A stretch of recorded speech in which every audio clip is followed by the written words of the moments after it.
1, 2, 1, 2, 3.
Hi, this is the tutorial for the WSMA drum set Etude. Hopefully there'll be some things in here that will make your success a little bit easier when you work on this Etude. So first thing that you notice, the piece is Shiny Stockings, and it's basically the run-up into the shout chorus in that tune. The album that recording is off of is April in Paris. You should definitely get it and check it out.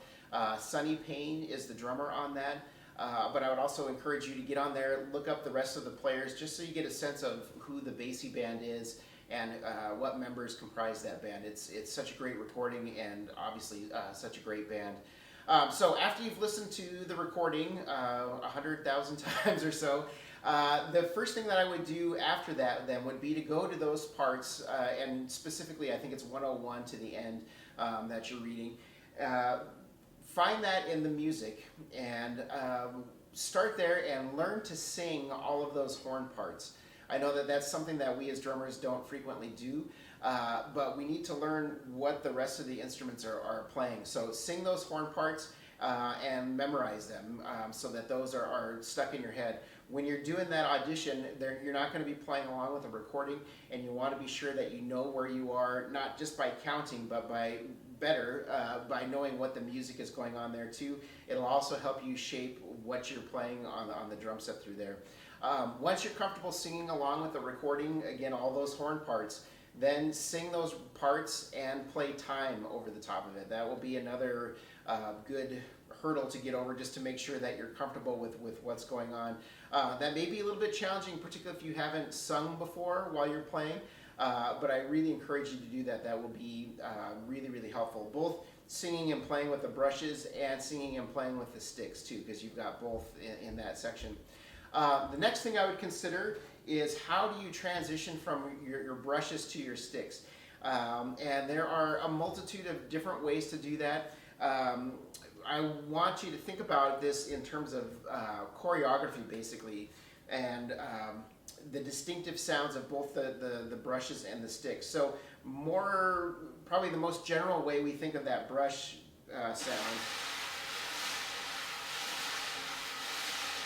is that solid sort of white noise that's going on with the brush. That's the really distinctive sound of the brushes, whereas for the stick,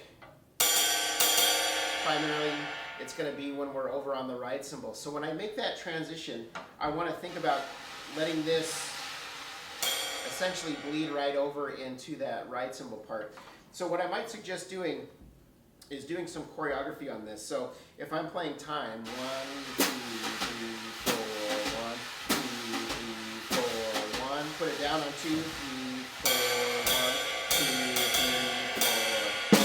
4, and then that's where that fill starts. So let me just talk through that one more time. We're going to play time. 1, 2, 3, 4, 1. I'm going to put this over on beat 2, my brush over here to get it out of the way. Notice it's resting on the rims, so it's not on the head. Pick up my stick with my right hand. Once I start in with time with that, I can put my left brush down, again on the rims over here by the snare, pick up my left stick, and then I'm ready to go. So I'll go through that a couple times just so you can see it.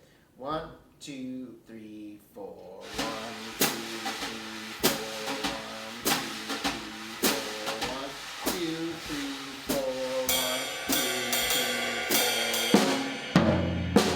Now, you notice too, I'm starting off on the fill that he uses in that particular part, just so you have a context as to where that is in the music.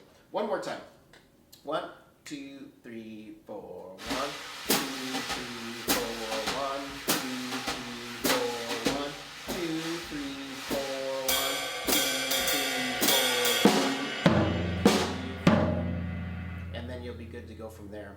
Now, when we move into the shout section and we've got all these crashes and big sounding moments, what I would encourage you to think about is how you're crashing your cymbals. Obviously, these are a little bit bigger cymbals.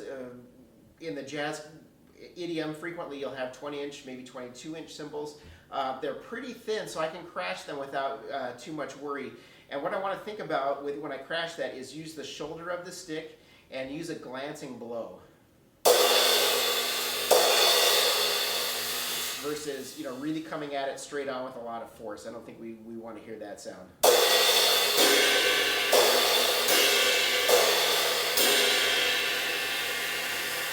And then 2, you will, generally speaking, double a crash with a drum of some variety. Primarily, Sonny Payne uses his bass drum in this recording, so you'll hear.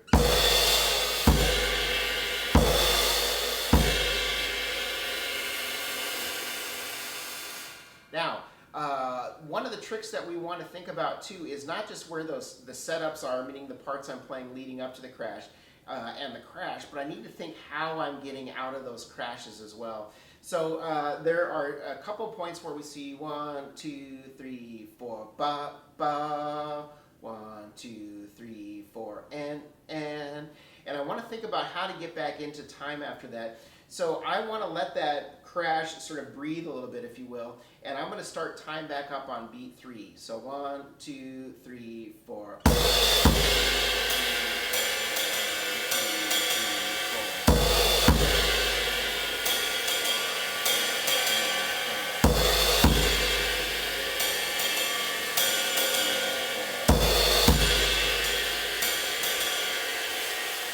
So you want to match what those horn parts are playing, and since they're sustaining, we want our sound to be sustained as well too, and that will be pretty smooth, I think, if you work that into the right cymbal pattern. Hopefully, when you spend time listening to Sonny, you'll hear what he does through all that, and that will be helpful there as well. The other thing that I would really encourage you to do is steal from Sonny. I know that sounds funny, but that is one of the best ways to learn this vocabulary is to use material that he put on the recording.